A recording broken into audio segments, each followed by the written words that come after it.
বিশ্ব বাণিজ্য সম্মেলনের কল্যাণে আমরা ঢপ শিল্প শুনছি, পুরোটাই মিথ্যে। তৃণমূলের মধ্যেই এখন বখরার লড়াই চলছে।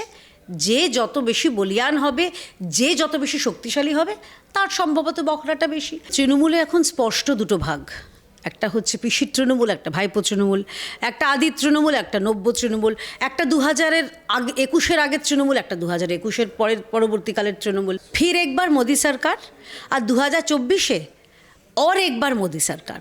নমস্কার, আপনারা দেখছেন হাউ দ্য ইন্ডিপেন্ডেন্ট মিডিয়া। সঙ্গে আমি সুমিত। আজকে আমার সঙ্গে রয়েছে বিজেপি নেত্রী কেয়া ঘোষ। হাউতে স্বাগত। ধন্যবাদ। একদম পরিষ্কার একটা স্পেসিফিক ব্যাপার, বৃদ্ধতন্ত্রের অভিযোগ উঠত বামেদের ক্ষেত্রে।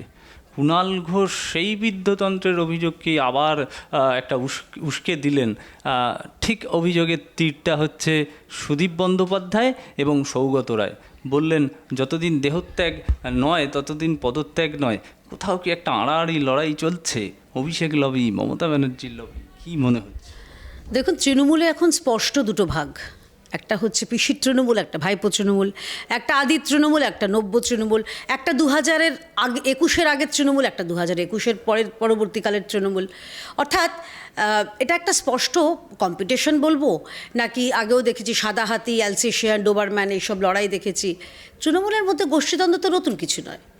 আমরা দেখলাম যে এই যে মমতা বন্দ্যোপাধ্যায় সভা করলেন, ঘটা করে এত দলীয় একটি সভা করলেন, কিন্তু সেখানে পার্টির সাধারণ সম্পাদক, যিনি কিনা অঘোষিত নম্বর 2, তার তো কোথাও ছবিও দেখলাম না পোস্টারে। আবার অন্যদিকে সারা রাজ্যে আমরা দেখি যে বাংলার যুবরাজ, তাকে সম্বর্ধনা দেওয়া হচ্ছে, কোথাও তাকে স্বাগত জানানো হচ্ছে, সেখানে মমতা বন্দ্যোপাধ্যায়ের ছবি নেই।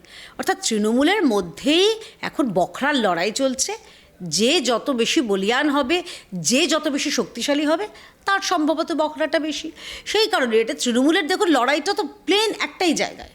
এই যে গোষ্ঠীদ্বন্দ্ব বলুন, যাই বলুন না কেন, এই সাদা হাতির বনাম ডোবারম্যান, আপনি বলছেন বৃদ্ধতন্ত্র, যাই বলুন না কেন, তা একদম বখরার লড়াই। কারণ এই লড়াইতে আমরা দেখেছি যে 9 জন নিরীহ মানুষের প্রাণ গেছে। মানে এদের লেভেলটা চিন্তা করুন। আমরা দেখেছি এদের গোষ্ঠীদ্বন্দ্বের জেরে মারামারি, খুনি, কখনো উত্তর 24 পরগনা, সম্ভবত বসিরহাটে একজন পুলিশের পায়ে পর্যন্ত গুলি লেগেছিল এদের নিজেদের গোষ্ঠীদ্বন্দ্বের ফলে। সুতরাং এমন একটা দল, যে দলের নীতিই নেই, একটাই নীতি, দুর্নীতি, তো সেখানে তো এটা যা হবে, আমি আশ্চর্য হচ্ছি না। একেবারে বিরোধীদের অভিযোগ তো থাকবেই, সবসময় একটা অভিযোগ করার একটা চেষ্টা থাকবে, কিন্তু যখন দলের chief spokes person Kunal Ghosh এটা বলে, সেখানে কিন্তু আরও বিষয়টা প্রতিষ্ঠা হয় নাকি? দেখুন, প্রথম কথা, আমি একজন ভারতীয় জনতা পার্টির কর্মী হিসেবে তৃণমূলের অন্দরে কি রান্না হচ্ছে, তাদের শাক ভাত হচ্ছে নাকি মাংস ভাত হচ্ছে না মাছ ভাত, আমাদের কোনো ইন্টারেস্ট নেই। একটা আঞ্চলিক দল, দুর্নীতিগ্রস্ত আঞ্চলিক দল, তারা রাজ্যের মধ্যেই তাদের যত ছটফটানি ফরফরানি, তো সেই রাজনৈতিক দলের পশ্চিমবঙ্গের ভেতরে তাদের কি গতানুগতিক, তাদের কি চিন্তাভাবনা, তাদের কি হাবভাব, সেটা নিয়ে ভারতীয় জনতা পার্টি চিন্তিত নয়। আমরা খালি চিন্তিত গোষ্ঠীদ্বন্দ্বের ফলে কোনো নিরীহ মানুষের প্রাণ যেন আবার না যায়, এই গোষ্ঠীদ্বন্দ্বের ফলে আবার যেন এরকম বাড়ির পর বাড়ি পোড়ানো না হয়, আর গোষ্ঠীদ্বন্দ্বের ফলে কোনো পুলিশ আবার যেন আহত না হয়। আমরা এই বিষয়ে চিন্তিত। আদারওয়াইজ তৃণমূলের ভেতরে কে 25 পাচ্ছে, কে 75 পাচ্ছে, কে সাদা হাতি আর কে ডোবারম্যান, আমরা চিন্তিত নই। একদম তাই। চাকরি প্রার্থীদের দিকে যদি নজর রাখি, একদম আজকে তুলে দেওয়া হলো তাদের করুণাময়ী থেকে, কালকে প্রিজন ভ্যানে হাইকোর্টের সামনে থেকে তোলা হয়েছে। আমি বলছি, এই আমরণ আন্দোলন, যাদের বয়স পেরিয়ে গেছে, এরকম একটা সিচুয়েশনে তারা আন্দোলন করছে, অনশন করছে, আর রাজ্য সরকারের কোনো প্রতিনিধি সেদিকে আসছেনও না।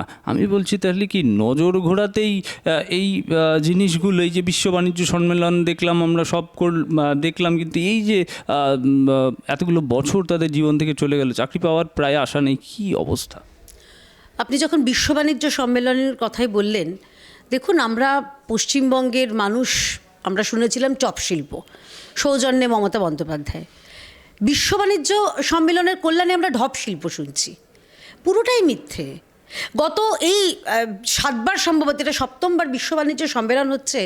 এই এত মৌ যে স্বাক্ষরিত হয়েছে, মৌগুলো জমে গেছে, মৌ জমে শুকিয়ে উড়ে গেছে, কিন্তু রাজ্যে যদি শিল্প আসেনি, উন্নয়ন এখানে গড়াগড়ি খাচ্ছে, কয়লায়, কোথাও বালিতে, কোথাও গরুতে, কোথাও চাকরিতে, কোথাও শৌচাগারে, কোথাও রাস্তায়। উন্নয়ন আসেনি, শিল্প আসেনি। সুতরাং আপনি যেটা বলছেন যে বারে বারে মানুষকে যে এই যে ধোঁকা দেওয়া, যে দল এটা করতে পারে, তো সেই দল তো নিজেদের অক্ষমতা, নিজেদের ব্যর্থতা ঢাকতে যে কোনো লেভেলে যেতে পারে। কখনো আমরা দেখব যে এই যে লড়াই আপনি যেটা বলছেন, আমি তো এটাতে অবাক হচ্ছি না।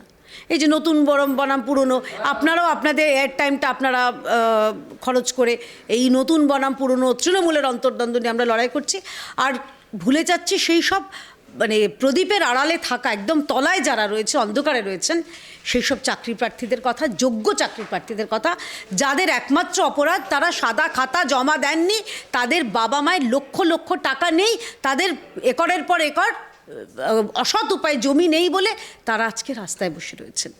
মহিলাদের জন্য তাদের শৌচাগার মানে ব্যবহার করার সেইটুকু ব্যবস্থা করা হয়নি।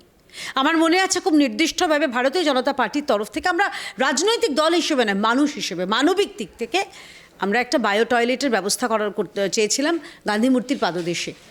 মমতা বন্দ্যোপাধ্যায়ের পুলিশ সেটা তুলে দিয়েছিলেন। এরা নাকি মামাটি মানুষের প্রতিনিধি, রাজ্যের মহিলা মুখ্যমন্ত্রী রয়েছে, অথচ মহিলাদের দুঃখ বোঝেন না।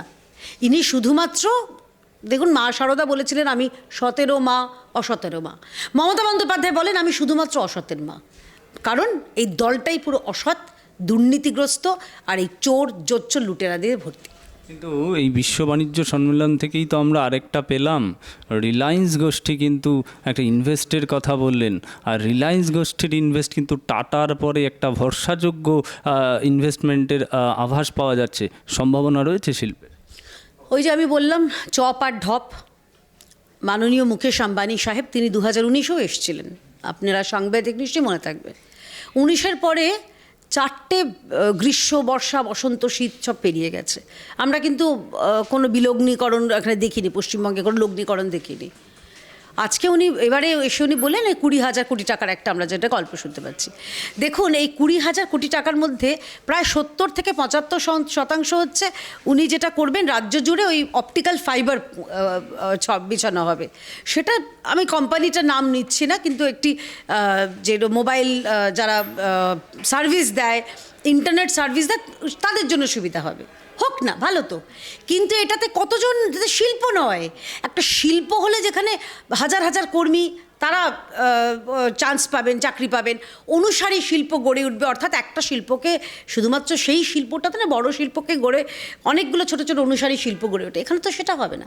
এখানে নির্দিষ্ট কিছু লোক যারা এই কাজে দক্ষ তারা আসবেন, বিভিন্ন রাজ্যে একটা নির্দিষ্ট রাস্তায় তারা অপটিক্যাল ফাইবার বা ফাইবার ওই তার বিছবেন। বাকি রইল যে টাকাগুলো, এই যে আপনি বলছেন রিটেল, দেখুন রিটেলে যারা চাকরি করে, আমি কাউকে ছোট করছি না, কোনো কাজ ছোট নয়, কিন্তু একটা রিটেল, একটা মলে বা একটা দোকানে কতগুলো লোক চাকরি পায়। তো সেখানে আর এখন সব তো অটোমেটেড যুগ, এখন তো কিনে নিয়ে আপনি কেউ যদি শপ লিফটিং করে বেরোতে সেটা করতে পারবে না, কারণ গেটে সব স্বয়ংক্রিয় মনিটর লাগানো আছে। সুতরাং লোকের বেশি প্রয়োজন হয় না। আর আজকাল লোক পছন্দও করে না, নিজের মতো নিজে স্বাধীনতা নিয়ে স্বাধীনভাবে তারা নিজে জামা কাপড় পছন্দ করে তারা চলে যান ওখানে। সুতরাং কতগুলো এমপ্লয়মেন্ট জেনারেশন, আমাদের মূল শিল্প দরকার অবশ্যই পশ্চিমবঙ্গে, আমাদের অর্থনীতি চাঙ্গা করতে এবং রাজ্যের যে বেকার যুবক যুবতী তাদের চাকরি দিতে। তো সেখানে কতটা সার্থক হবে এটাতে আমার সন্দেহ রয়েছে। একেবারে ছোট করে আমরা একবারে শেষের দিকে এসেছি, আর দুটো প্রশ্ন। একটা একদম খুব সামান্য, মুখ্যমন্ত্রী সভা থেকে বলছেন ভালো ভালো লোকগুলোকে সব নিয়ে নিতে হবে 2024-এর আগেই, তাহলে কি এখন বেশিরভাগই খারাপ লোক রয়েছে দলে? না, ভালো ভালো লোক বলতে উনি বলতে চাইছেন যারা এখনও ওই চুরি বা ইডি সিবিআইয়ের নজরে আসেনি। তো তৃণমূলের হয়তো কিছু যারা একদম নিচু তলার কর্মী, সবাই তো এরকম কাটমানি। নতুন নতুন নতুন নিয়োগের কথা বলা হয়েছে। নতুন এই দেখো, চোরেদের দলে কারা আসবে জানেন তো? যারা যাদের জীবনের একমাত্র মানে উচ্চাকাঙ্ক্ষা হলো কাটমানি, তোলাবাজি, সিন্ডিকেট করা, তারাই আসবেন। কোনো ভদ্র ঘরের শিক্ষিত বেকার যুবক তিনি কিছুতেই তৃণমূলে আসবে না, দুটো কারণে। একটা হচ্ছে তৃণমূলে আসা মানে এ তো চোরের দল, একদম ব্র্যান্ডেড, দেখে যাবেন। আর দ্বিতীয় ব্যাপারটা হচ্ছে খুব ইম্পর্ট্যান্ট, দেখুন এই মুহূর্তে যে একটা রাজনৈতিক দলে মানুষ আসেন, তার নির্দিষ্ট চিন্তা ভাবনা, একটা স্বপ্ন উচ্চাকাঙ্ক্ষা থাকে। তৃণমূলে কি উচ্চাকাঙ্ক্ষা? চিন্তা করে একটা জাতীয় দল থেকে হয়ে গেছে রাজনৈতিক দল, এবার কালীঘাট দল হয়ে যাবে। সুতরাং একটা দল যেটা ডিমোশন, ক্রমাগত নিচে নামছে, অবনমন করছে, সেই দলে পরবর্তীকালে নতুন যারা কলেজ পাশ করা যুবক যুবতী, ওই বললাম তো, এই কাটমানিখোর যাদের উচ্চাকাঙ্ক্ষা নেই, কাটমানি থেকে টাকা চাই না, তোলাবাজি থেকে টাকা চাই না, কেউ আসবে না। মমতা বন্দ্যোপাধ্যায় নতুন বলতে যিনি ভেবেছেন, এক তো পরিবারের ওই জন্যে, ওই দেখুন বালুর পরিবারের বালুর মেয়ে, লটারি মণ্ডলের পরিবারের লটারি মণ্ডলের মেয়ে, পরেশ অধিকারীর পরিবারের পরেশ অধিকারীর মেয়ে, এইসব কন্যা রত্ন, মানে এগুলো তো এমনিতেই মানিক আমাদের আছে, মণিমাণিক্য খচিত দুর্নীতিগ্রস্ত মন্ত্রী বিধায়ক, তার মধ্যে তাদের মেয়েগুলো তো এক্সে বার্কার এক অবস্থা। এই আসবে পরিবারতান্ত্রিক দল, পরিবারের লোকেরাই আসবে, নতুন শিক্ষিত বেকার যুবক যুবতীরা যারা আসবে না, তার কারণ অধিকাংশ তো দেখুন রাস্তায় বসে আছে। অধিকাংশ বেকার যুবক যুবতীকে মমতা বন্দ্যোপাধ্যায়ের সরকার, মমতা বন্দ্যোপাধ্যায়ের বিধায়ক মন্ত্রীরা তাদের চাকরি চুরি করে রাস্তায় বসিয়ে দিয়েছে। সুতরাং কোন পরিবার নিজের সন্তানকে এই চোরেদের দলে পাঠাবে? একদম শেষ প্রশ্ন, 5 রাজ্যের নির্বাচন আমরা দেখলাম, রাজস্থানের নির্বাচন এসে উপস্থিত হয়েছে, কি ফল আশা করা যাচ্ছে? এর প্রভাব কতটা 2024 লোকসভায় বাংলায় পড়তে পারে? একটা কথাই বলবো, ফির একবার মোদি সরকার, আর 2024 और একবার মোদি সরকার। আর বাংলায় তো ইতিমধ্যেই দেখুন, আমরা জানি একজন যিনি রয়েছেন ফ্যাসিস্ট নেত্রী, সুপ্রিমো সর্বেসর্বা, তার সিংহাসন ইতিমধ্যে টলমল হয়েছে।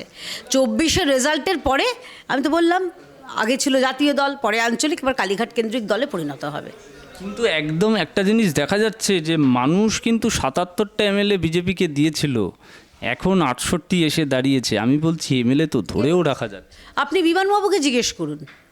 আমরা বলছি যারা অক্সিজেনের অভাবে ছটফট করতে করতে ক্ষমতা ললিন্দে চলে গেছেন, ঠিক আছে, আপনি বিমানবাবুকে জিজ্ঞেস করুন না, যিনি এই মুহূর্তে বিধানসভার অধ্যক্ষ স্পিকার রয়েছেন, আমাদের কটা এমএলএ, উনি আপনার মানে কান মুলে বলে দেবেন, একদম বাজে কথা বলবেন না, 77টা এমএলএ রয়েছে ভারতীয় জনতা পার্টিতে। সুতরাং তৃণমূল আগে নিজেরা ঠিক করুক বিজেপির কটা এমএলএ। আমরা জানি আমাদের কটা এমএলএ, আমাদের এটা নিয়ে কোনো সংশয় নেই, সন্দেহ নেই। 3 থেকে 77-এ যাওয়া, এভাবেও যাওয়া যায়, এটাও তৃণমূল কখনো পারবে না। কারণ ভারতীয় জনতা পার্টি 2,20,00,000 মানুষ ভারতীয় জনতা পার্টিকে ভোট দিয়েছে, এবং সেটা রিপিট টেলিকাস্ট আরও বেশি বড় আকারে দেখতে পারবো 2024 সালে।